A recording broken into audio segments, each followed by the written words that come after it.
রাধে রাধে বন্ধুরা, তো তোমরা সবাই কেমন আছো? আশা করি তোমরা সবাই খুব ভালো আছো। আর ঈশ্বরের কৃপায় আমরাও ভালো আছি। আমার নতুন একটা ব্লগে তোমাদেরকে অনেক অনেক স্বাগত জানাই। ভিডিওটা আমি শুরু করেছিলাম সকাল 5টার সময়।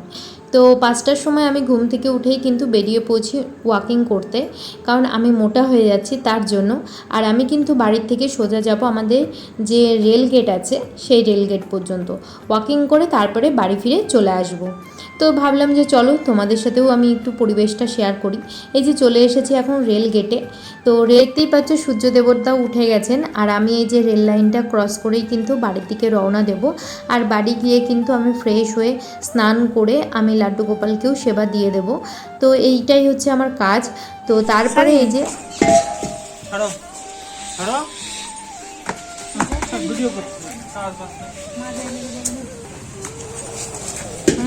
তিনতলার ওপর গ্যাস চলছে। এই দেখো আমাদের এখানে সমস্ত কিছু চলে এসছে, অনুষ্ঠানের জিনিসপত্র, কড়াই, বাসন টাসন, চেয়ার। মা রান্না করতে করতে গ্যাসটা শেষ হয়ে গেছিলো। তো তোমাদের দাদাভাইকে আমি বললাম যাও গিয়ে সিলিন্ডারটা নিয়ে আসো, ওই ঘরে রয়েছে। মা ততক্ষণে ওই ঘরে চলে গেছিলো। তো মা বলছিল না নিতে হবে না, তোমার মাজায় লেগে যাবে। তবু আমি ওকে বললাম যে মায়ের যেহেতু পায়ে ব্যথা আর পা ভীষণ ফুলে যায়, যে ভারী জিনিস তোলা বারণ, তো তুমি যাও নিয়ে আসো। বাবা হলে তো বাবাই নিয়ে আসতো। যাই হোক, তারপরে এই যে এখন বসে পড়েছি এই যে গার্নিয়ার নিয়ে। গার্নিয়ার আমার জন্য নয়, এটা হচ্ছে বড় মার জন্য। বড় মার ছেলের বিয়ে বলে কথা, তাই বড় মাকে তো একটু ফিটফাট হতেই হবে, তার জন্যই কিন্তু আমি বড় মাকে এই যে গার্নিয়ারটা লাগিয়ে দিচ্ছি। এবার মনে হচ্ছে যে বিয়ের তোড়জোড় শুরু হয়ে গেছে, আর পরিবারের সবাই এক এক করে আসবে। তোমরা তো টাইটেল আর থাম্বনেল থেকে বুঝতেই পেরেছো। আমি ছাদে এসেছি কিন্তু দিন থাকতে, আর এখন রাত হয়ে গেছে। আমি সন্ধ্যা 6টার সময় এসেছি, এখন 7টার ওপরে বাজে, বুঝতেই পারছো।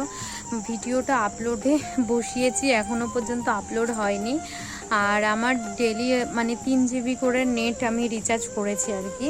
তো 3 জিবির মধ্যে আমি চেষ্টা করি যে তোমাদেরকে 8 মিনিট এরকমই ভিডিও দেওয়ার চেষ্টা করি, যাতে আমার 3 জিবির মধ্যে হয়ে যায়। ছোট ছোট শর্ট ভিডিও তো আমাকে ছাড়তেই হয়, তো সেটার মধ্যে যাতে হয়ে যায়। আর না হলে কিন্তু একটুখানি যদি আমার নেটটা শেষ হয়ে যায় না, শেষ হয়ে গেলে আমি তোমাদের দাদাভাই হোক, আমার মায়ের ফোন থেকে হোক, ওদের ওই ফোন থেকে একটু নেটটা শেয়ার করে তারপরে ভিডিও, শর্ট ভিডিও বলো, কিছু কিছু আপলোডে দিই। আর কি বলো তো কি জানি এখন কি হবে। এতক্ষণ 1 ঘন্টার ওপরে হয়ে গেছে যে বসে রয়েছি। ওপরে খুব সুন্দর হাওয়া দিচ্ছে ছাদে, কিন্তু তবুও হালকা পাতলা মশা আছে, তো মশা কামড়াচ্ছে। আর নিচের থেকে দাদা ভাই, এরা সবাই, তোমাদের দাদা ভাই সবাই ডাকাডাকি করছে যে আসো লুডো খেলবো। দাদা বলছে আয় তাড়াতাড়ি লুডো খেলবো, এখনো হয়নি। তো আমি বলছি না হয়নি, 2.5 জিবি নেট অলরেডি আমার শেষ হয়ে গেছে, বুঝতে পারছো। তো জানি না কখন হবে, তো দেখা যাক। তো এই জন্য আমি এই যে ছাদের উপর একা একা বসে রয়েছি, কি করব। আজকে কিন্তু আমরা সন্ধ্যাবেলা কোথাও যাইনি, আর বাবা মা বাজারে গেছিলো। তো বাজার থেকে এই যে দেখো নিয়ে এসেছে মোমো, আর তোমাদের দাদা ভাই আর এখন ভাই মিলে মোমো খাচ্ছে। আর এখানে দেখতে পাচ্ছ যে 3 প্লেট বিরিয়ানি আছে, 3 প্যাকেট। তো 3 প্যাকেট বিরিয়ানি ভাই, তোমাদের দাদা ভাইয়ের আর আমার জন্য নিয়ে এসছে, কিন্তু আমি তো খাবো না। আমি এই যে দেখতেই পাচ্ছ আমি একটা আর কি মোমো খেয়েছি, আর এখানে তোমাদের দাদা ভাই আর ভাই দুজন মিলে যে বিরিয়ানি খাচ্ছে। তো আমি তো বারণ করে দিয়েছি যে আমি খাবো না, তো ওই প্যাকেটটা মা আর বাবা খেয়ে নেবে। তো যাই হোক, তারপরে এই যে এটা কিন্তু পরের দিন সকালবেলা কিন্তু সবাই ঘুম থেকে উঠে ফ্রেশ হয়ে মা সমস্ত কাজ সেরে স্নান করে পুজো দিয়ে তারপরে আমরা সবাই মিলে বেরিয়ে পড়েছি কিন্তু ট্রেন ধরবো বলে। আর বাবা কিন্তু গিয়ে টিকিট কাটছে, কারণ আমাদের একটু বেরোতে একটু লেটই হয়ে গেছিলো। আর এখন আমরা টোটো করে যাচ্ছি, তাড়াতাড়ি পৌঁছাতে পারলেই হলো, ট্রেনটা ধরতে পারলেই হলো। যাই হোক, বাবা টিকিট কেটে রেখেছিল, তার জন্য আমাদের আর কোনো অসুবিধা হয়নি। তো আমরা এখন এই যে বাবার কাছ থেকে টিকিটটা নিয়ে কিন্তু এই যে প্ল্যাটফর্মে চলে এসেছি।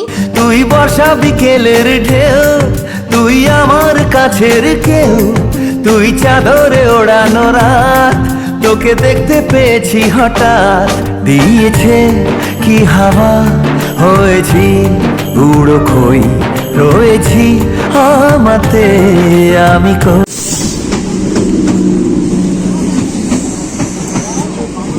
আর তারপরে কিন্তু আমরা ট্রেনে করে রানাঘাটে গেছিলাম, আর রানাঘাটে যে কাজে গেছিলাম সেই কাজটা সারতে সারতে বিকাল 3টে বেজে গেছিলো। তারপরে একটা হোটেলে গিয়ে কিন্তু সবাই খেতে বসে গেছে, আমি নিইনি আমার প্লেটটা, আর মায়ের এখান থেকেই আমি খাবো অল্প একটু, কারণ আমার শরীরটা ভালো নেই, সকাল থেকে যেহেতু না খাওয়া ছিল তার জন্য সবাই না খেয়েছিল। যাই হোক, তারপরে কিন্তু 3:20 ট্রেন ধরে কিন্তু আমরা চলে এসেছি। আর এই দেখো আমরা এখন এই গেটের সামনে দাঁড়িয়ে রয়েছি, ট্রেনটা পার হওয়ার পরে গেটটা তুললে পরেই কিন্তু আমরা বাড়ির দিকে চলে যাব। কিন্তু বারে বারে ফোনটা বন্ধ করে দেওয়ার চেষ্টা করছিল যে কি আর ভিডিও করছো, বারে বারে শুধু ফোন নিয়ে ভিডিও করছো। তো তার জন্য আমি আবার বন্ধ করে আবার শুরু করে দিয়েছি, তো এর জন্য মা হাসছিল আর কি। যাই হোক, তোমাদের দাদাভাই কিন্তু মানে বেশি একটা ভিডিও করা পছন্দ করে না, তবুও মাঝে মধ্যে আবার বলে যে করো ভিডিও, কিন্তু ও সামনে থাকলে পরে করা যাবে না, এটা হচ্ছে কারণ। তো যাই হোক, তারপরে কিন্তু আমি আর ভাই চলে এসেছি পুকুরে স্নান করতে, মানে অনেক দিন পর পুকুরে নামছি, তো আমার তো ভয় ভয় লাগছিল।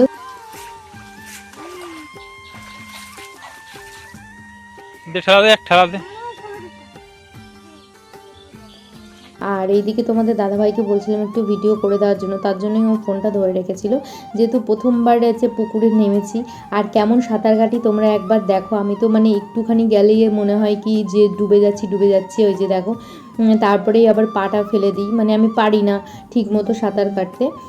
জলের মধ্যে যে মুখটা ডুবিয়ে যে মানে নিঃশ্বাস বন্ধ করে মানে কতক্ষণ দম বন্ধ করে থাকা যায় আর কি, সেটা অল্প একটু পারি, বেশি সময় পারি না। যাই হোক, তারপর স্নান করে চলে এসেছি।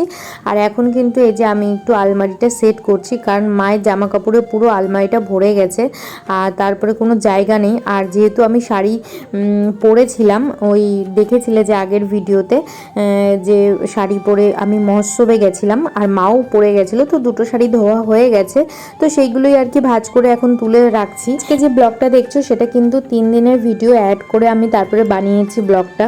তো যাই হোক, তারপরে যে বাবা ক্ষীরকদম নিয়ে এসেছিলো, তো সেটাই আমি একটু খাচ্ছিলাম। আর তারপরের দিন সকালবেলা কিন্তু আমি আর তোমাদের দাদাভাই বেরিয়ে পড়েছি, এটা কিন্তু হচ্ছে পরের দিন সকালবেলায়, ঠিক আছে, দুজন মিলে বেরিয়ে পড়েছি গাড়ি নিয়ে। 7:40 ট্রেন ধরবো। তোমরা তো টাইটেল আর থাম্বনেলে বুঝতেই পেরেছো যে কিসের জন্য যাচ্ছি। তো এটা বলে দিই যে বাড়িতে তো তোমরা জানোই যে দাদার বিয়ে আছে, তার জন্য এই যে দেখো পিসি এখন চলে এসেছে। তো নৈহাটিতে নেমেছে, এই যে এটা আমার মেজো পিসি। তো মেজো পিসি বাড়ি হচ্ছে দুর্গাপুর থেকে নৈহাটিতে নেমেছে। তো নৈহাটি থেকে গিয়ে আমরা দুজন গিয়ে কিন্তু পিসিকে এখন নিয়ে বাড়িতে যাচ্ছি। তো যাই হোক, এখন আমরা ট্রেন থেকে নেমেও পড়েছি, তো টোটোতে বসে গেছি। তো পিসি আবার বলছিল যে এখানে দাঁড়িয়ে রয়েছে কেন টোটোতে, তা আমি বলছি যে ট্রেনটা পার হবে, তারপরে গিয়ে গেট উঠবে, তারপরে ছাড়বে। যাই হোক, তারপরে ভিডিওটা আমি এখানেই শেষ করছি। তোমরা সবাই ভালো থেকো, সুস্থ থেকো, রাধে রাধে।